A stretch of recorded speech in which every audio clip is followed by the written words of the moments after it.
Hello, hello, hello. Welcome back to another Marvel Snap video.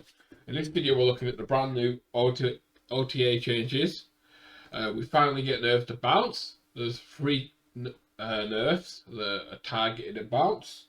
Two of them are directly at bounce, and one's kind of tied into bounce because it's a card that you play a lot in bounce, but it's also targeted at the card being too strong. So we get into it.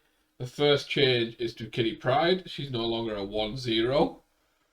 Before she was 1-0 and you got 2 power whenever she came back to hand. Now she starts as a 1-2, but every time you return her, she only gets 1+1 power. So this makes her worse on turn 1, because if you play her every turn 1 to 6, you're only getting her to what?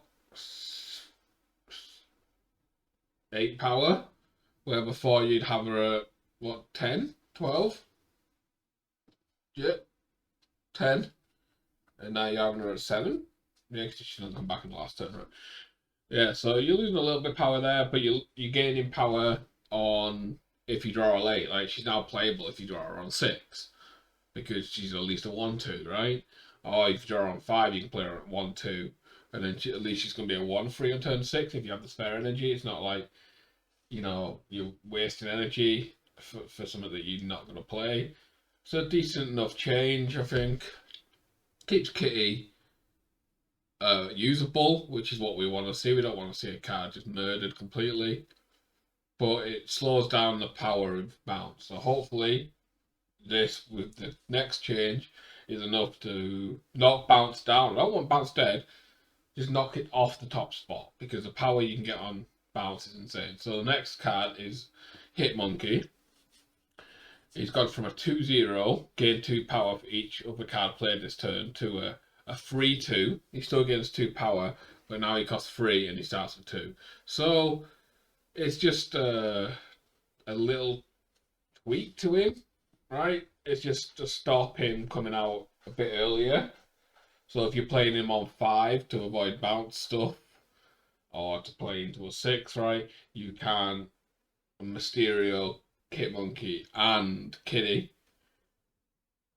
Or because you'd have to play Hit Monkey on 3 into Beast on 4, which you don't really want to do, because all you could do, you'd be playing a 3-2 monkey then. So it slows down the monkey and the bouncing potential and bouncing him and playing him out early.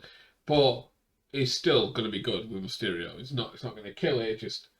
Now it's going to be like he's going to be a 3-8 if you're playing with Mysterio, where before he would he'd have been a 2-6 with Mysterio, and then you had an extra energy to spend, which would make him a 2-8 anyways with the extra energy. It's just a little tweak. It doesn't kill the card, just tweaks it a little bit. Should be interesting. Next is one of the best nerfs I've seen, and I've been wanting it because as much as I love Spider-Ham, it was so annoying to play against. So he's on reveal, transform the highest card into your hand into a pig. Yeah. He's gone from a 1-1 to a 2-2. So it's just costs 1 extra energy and you get 1 extra power, which is great, because I don't mind this card being in the game and targeting people's highest card. It was the fact that when it was in bounce, they could play it on 1, no willy-nilly, and then pick it up and bounce it later on. So there was no downside to playing it early, because you're planning on picking it up. Where now, if this goes in bounce still, being 2 cost, they have to think about when to play this, right? Because you don't really want to be playing it. You don't want to be playing on 2 with Angela, right? Or you'd rather play Angela or Kitty. You don't want to be playing on 3 because you'd like Angela into Kitty, or maybe Mysterio or some 1-drops, or not Mysterio, Bishop. So it slows down bounce again, and it stops him being played on 1. It's harder to fit in a 2-2 than a 1-1, right? So hopefully it reduces the play. This is in there because it was annoying. Like, it just killed cards like Death and Apocalypse, right? So now we got onto the buffs. Some interesting buffs this week. Ooh, baby, these changes. So Phoenix Force has gone from a 5-6 to a 4-5, which is massive, by the way. This is a huge change. absolutely huge change. Because now you can obviously Zabu this, which I'm planning to do. So it's a 3/5 if you've got Zabu down. So it also avoids Shang-Chi now if you bring it back with multiple man, it'd be an 8 cost, right? It just curves out perfectly now as well. So you could go multiple man, destroy Phoenix, and then you've got 2 turns of moving this multiple man Phoenix around. So it does fit into the move there.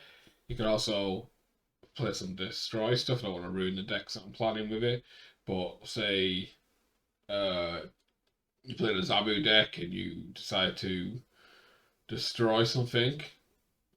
Well, I'm just gonna say, like you play Negasonic, they destroy that on turn 6. You could bring back this, and it would be a free 8, no, a free 10 with Negasonic.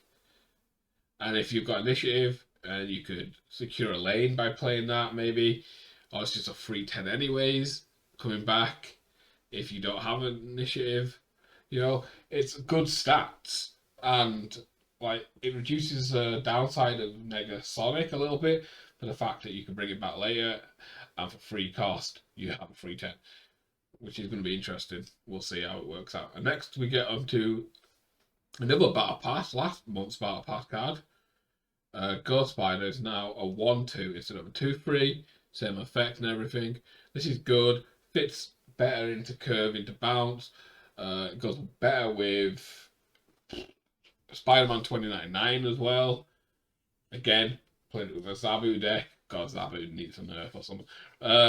You could play Spider-Man 2099 and Ghost Spider for 4 cost in total, right? Play down, bam, bam. Also goes well with Phoenix Force into stuff like that and just move in general. Great change, great change.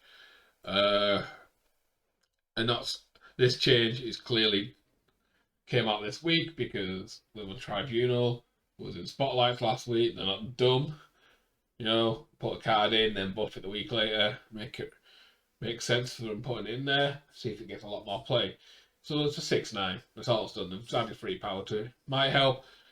In theory, it's 1 extra power lane, which could be a big difference. Ongoing probably still needs some love, and the next card you're going to see might be what is going to give it some love. And this is the most exciting change: is Magic is now a 3/2. From a 5/3 to a 3/2. You don't understand how big of a change this is. This is absolutely insane because combo decks want Magic, right? They want that extra turn, but playing it on 5 isn't ideal because if you play it on 5 and then they change to location back with a Storm or a Scarlet Witch or Reality Stone, you've just give up like a turn for nothing. Where if you're playing it on 3, you're not giving up 5 energy. You're not giving up one of your most important turns to play this. You're playing it early, you're getting out of 3, you're getting out of 4 probably. Then you can combo it up with any combo cards you want, because then you get to play a 5, 6, 7 if they don't change the location. It's actually such a big change. Big change. And obviously, you could target Stormlane, right? If they Storm on 3, you just Magic on 4. Like, nah. None of this nonsense. Bad location, Dream Dimension. Nah, we don't want to play with that. Get rid of that early. Dream Dimension no longer stops. I don't know what is wrong with you. So this is a great change. This is the one I'm looking forward to the most. I think it's going to open up a few more decks. It kind of need that turn 7. I'm hoping it's good. Anyways, thanks for watching, and I'll catch you on the next one. Peace.